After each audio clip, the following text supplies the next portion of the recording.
3 عروض يا برنس، 3 عروض لإمام عاشور من الخليج ومن البرتغال ومن فرنسا، وتصريح من آدم وطني. وركز في النقطة ديت اللي هنتكلم عليها، لأن إمام عاشور قلتها لك المدير الفني الجديد داخل النادي الأهلي بيتكلم وقال لك أنا عاوز أشوف الفحوصات الطبية والكلام ده كله، وإمام مكمل في الأهلي عادي. ولكن قلتها لك من تاني، هي فكرة إمام موضوع التجديد بتاعه، عشان نبقى ايه متفقين في النقطة ديت، لأن إمام عاشور من اللعيبة الممتازة. هنتكلم على مواضيع مهمة جدا جدا داخل النادي الأهلي وداخل نادي الزمالك، ولكن ما تنساش اللايك بتاعك. وهنتكلم عشان في مواضيع داخل نادي الزمالك، فبتمنى من اخواتي وحبايبي ما تبخلش علينا باللايك بتاعك، لان اللايك بتاعك هيفرق معايا جدا جدا. وصلي على النبي عندك في التعليقات يا برنس. بص بقى، موضوع امام عاشور يعني من اللعيبه اللي الاهلي مفتقدها تماما في الفتره اللي فاتت ديت. يعني امام عاشور نوعيه اللعيب اللي بيعرف يعمل لك هجمه، نوعيه اللعيب اللي بيعرف يحول الهجمه من الدفاع للهجوم، بيتحرك كتير. وامام عاشور بداياته مع النادي الاهلي كانت ممتازه جدا جدا، وحرفيا قدر انك تشوف بصمه اللاعب، وقدر نشوف الكواليتي بتاع اللاعب المختلف تماما عن اي لعيب موجود داخل الدوري المصري.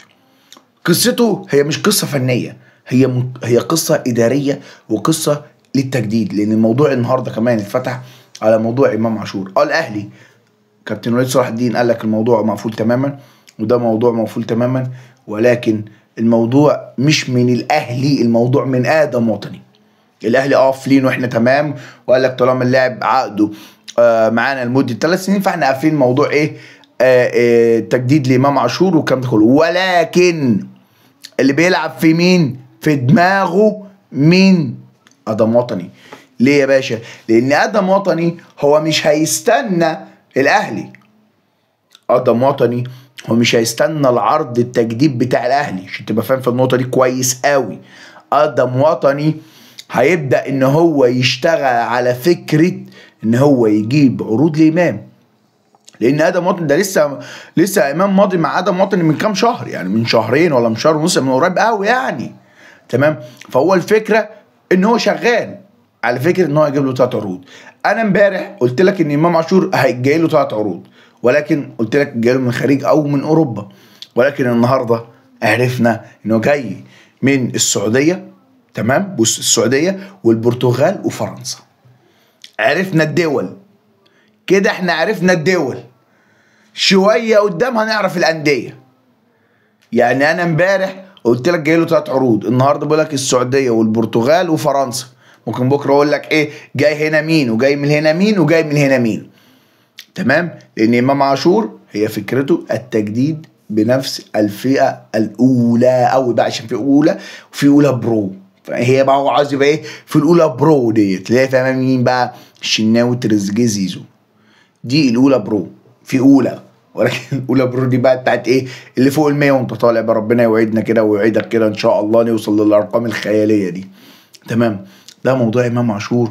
وموضوع ادم وطني مش سايبه، ادم وطني مش سايب امام عاشور، عشان نبقى متفقين في النقطه ديت. ماشي. عندك يعني ركز معايا بقى في النقطه ديت جدا جدا، عشان انت ممكن تكون نسيتها، ممكن تكون نسيت النقطه ديت.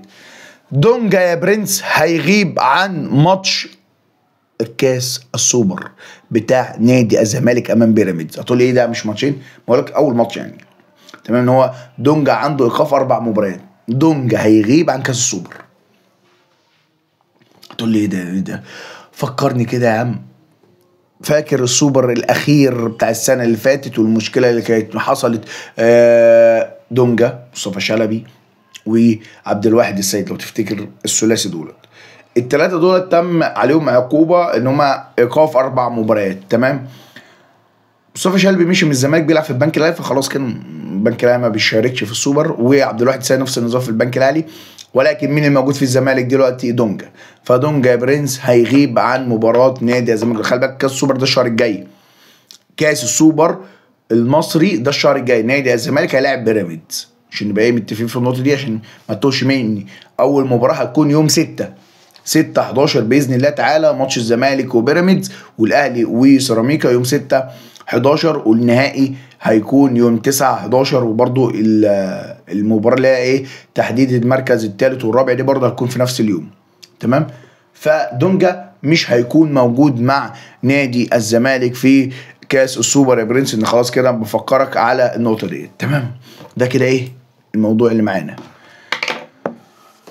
عبد الحميد معالي يا اسطى، وركز في الموقف اللي حاصل لعبد الحميد معالي. حرفيا اللاعب بيمر بازمه كبيره. تقول لي بيمر بازمه كبيره اللي هي عبد الحميد معالي هو قاعد هنا في مصر لوحده. تمام.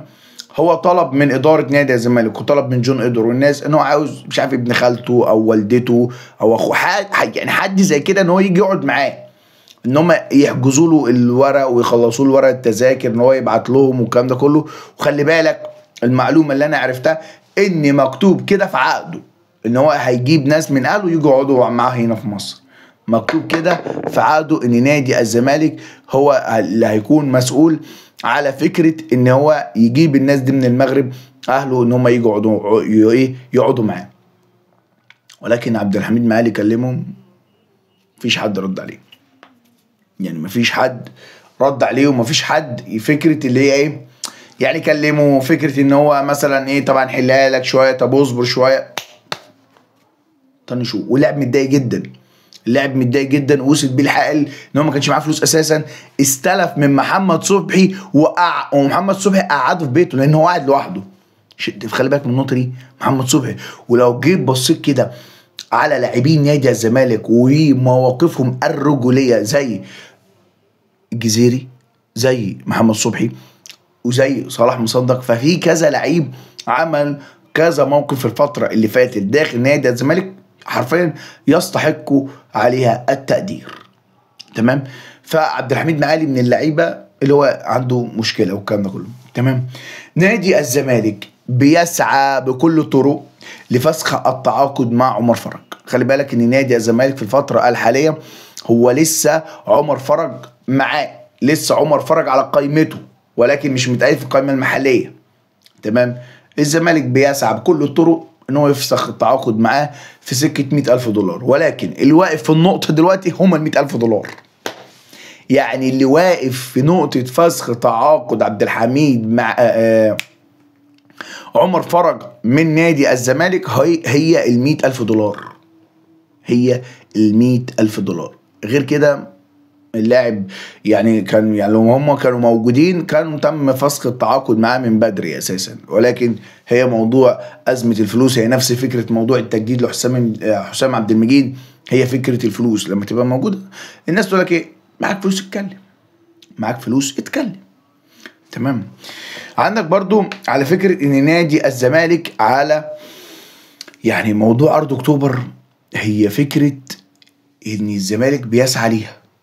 وفي الساعات اللي فاتت ده قال لك احنا هنحاول نكلم فكره الرئيس. يعني انت فاهم قصدي ان الزمالك مستني فكره الرئيس عبد الفتاح السيسي على فكره ان هم يكلموه ان هو يتدخل في الفكره دي كلها. قال لك كنا عارفين ان الرئيس يعني مش فاضي بسبب المؤتمر بتاع شرم الشيخ، الحمد لله يعني اخواتنا الحمد لله رجعوا. يعني الفكره هم يعني اللي هم مستنيين يخلص الحته دي ويبدا يكلموه ويبعتوه ويحاولوا يشوفوا على فكره ان هو يحل الازمه بتاعت ارض اكتوبر ديت من اجل جمهور نادي الزمالك. وكلنا فاكرين ان نادي الزمالك نزل بيان على موضوع ارض اكتوبر، صح ولا لا؟ ولكن نادي الزمالك هو ما قدموش حل تاني. ارض اكتوبر ازمات نادي الزمالك دي شايفها دي كلها كده هي مش هتتحل غير بارض اكتوبر. ناس تقول لك يا جماعه هو في ايه؟ هو مفيش غير ارض اكتوبر بقى ولا ايه؟ مفيش غيرها يا صاحبي، مفيش غيرها، مفيش غير ارض اكتوبر. ارض اكتوبر اللي هي احد ايه دي، هي كل حاجه، هي كل حاجه. وكل مسؤول يطلع يتكلم يقول لك ارض اكتوبر ارض اكتوبر ارض اكتوبر ارض اكتوبر ارض اكتوبر ارض اكتوبر ارض اكتوبر، فهي مفيش غيرها. فالناس داخل نادي الزمالك مستنيين فكره موضوع الرئيس والكلام ده كله بتاع المؤتمر عدى والكلام ده كله، هم متسيبين في الايام اللي جاي يبعتوا ويكلموا ويشوفوا، لان الزمالك ما قداموش غير ارض اكتوبر. وهنشوف الكلام ده يعني في الايام القادمه باذن الله على موضوع ارض اكتوبر ديت، ان خلاص يعني اي حاجه دلوقتي ارض اكتوبر ارض اكتوبر ارض اكتوبر مفيش. تمام يا برنس، وصلنا الى نهايه الحلقه. ما تنساش انك تعمل اللايك بتاعك وتصلي على سيدنا محمد يا برنس، والسلام عليكم.